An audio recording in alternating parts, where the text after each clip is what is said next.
What is up, guys? I wanted to get on here and just talk about all around the NFL. Some crazy things that have been going on, some crazy games, some teams struggling, some teams hotter than expected. We're going to break down all around the NFL in this edition of the channel. Cool Kid here. Thanks for stopping by. And we're going to start this right now. So, pretty interesting NFL season right now. I think that there is some teams that have been better than people have expected. There have been teams that have been weaker than we have expected. For example, Kansas City Chiefs are 0-2. This is the first time they're 0-2 since 2014. That is insane for the Chiefs that have one of the best, coaches in football with Andy Reid. They have one of the best offense in the league when they're dialed in, and Eagles just came into their house this week and beat them. And that was insane because, yes, Philly Super Bowl, defending Super Bowl champions or not, that's still crazy to go into KC's house and get the dub. And yes, it was a close game, but I had a feeling that Philly was going to win throughout the whole game, honestly. So the Chiefs are actually disappointing.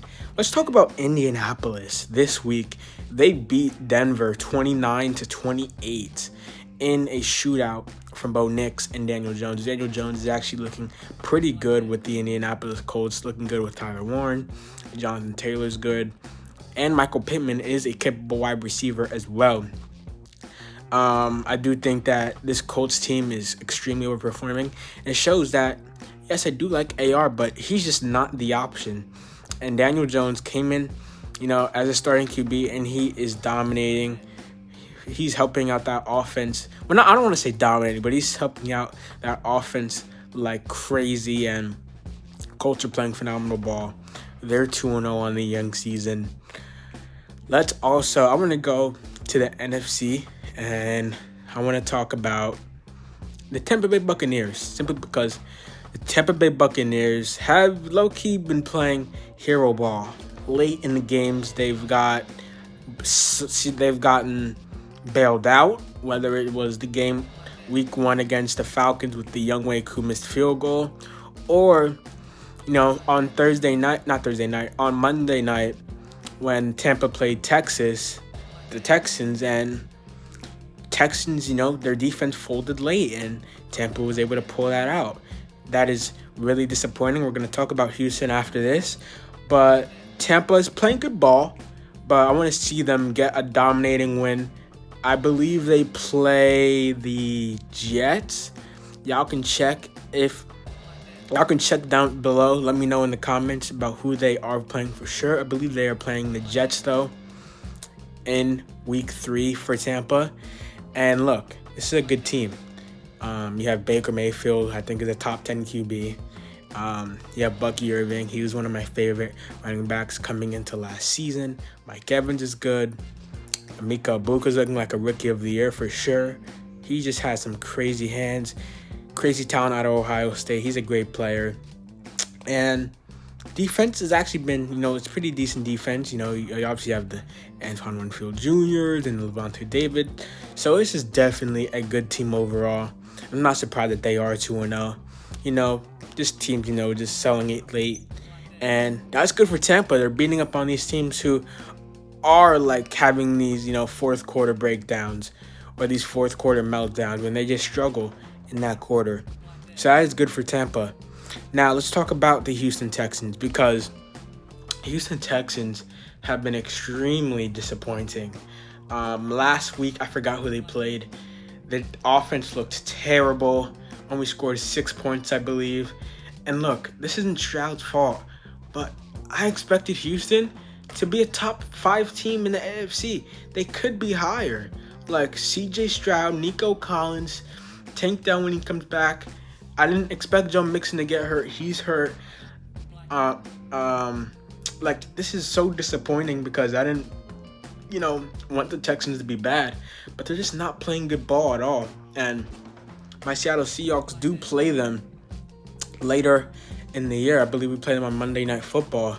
That's going to be a good game now. If Houston's struggling, we can take that game. I already talked about the Seattle Seahawks last week. Got that dub against the Pittsburgh Steelers, 31-17. That was a much needed win because you don't want to fall 0-2 on the season because there's a low chance that you're going to make the playoffs if you go 0-2. So good dub for Seattle there. Nice to get the W.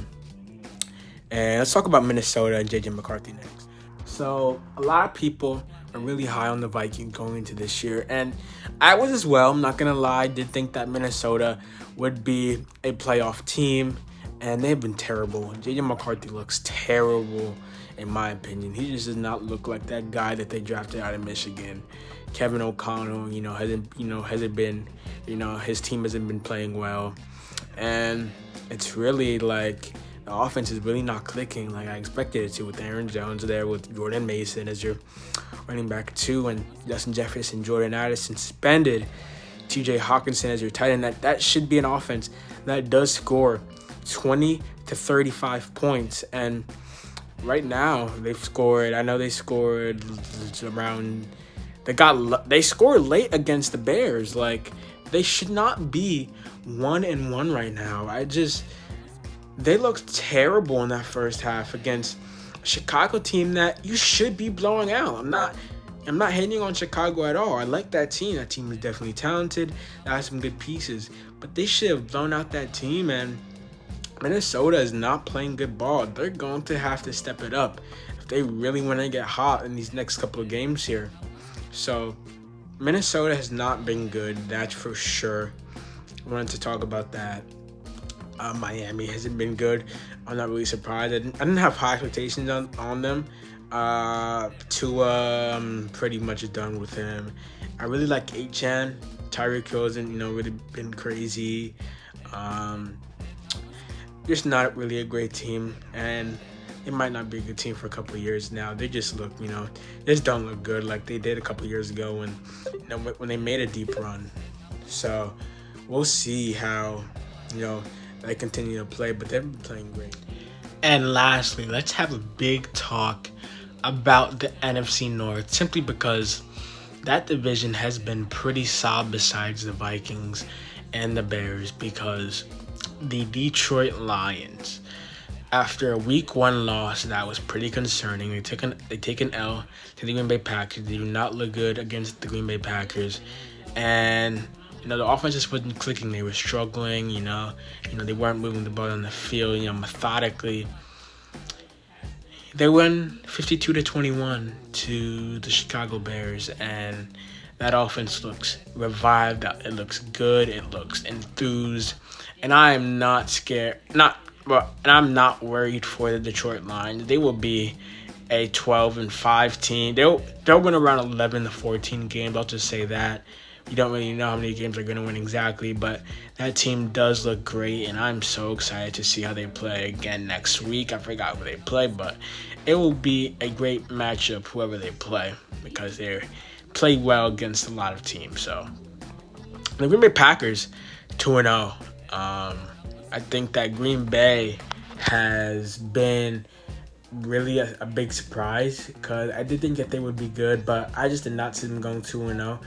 Off the jump, I didn't see them beating Detroit week 1, and they do. And not just that, they're able to beat a Washington Commanders team that is a great team. And look, Matthew Golden didn't do a lot in that game, but Josh Jacobs is a beast. Jordan Love looks really, really, really good.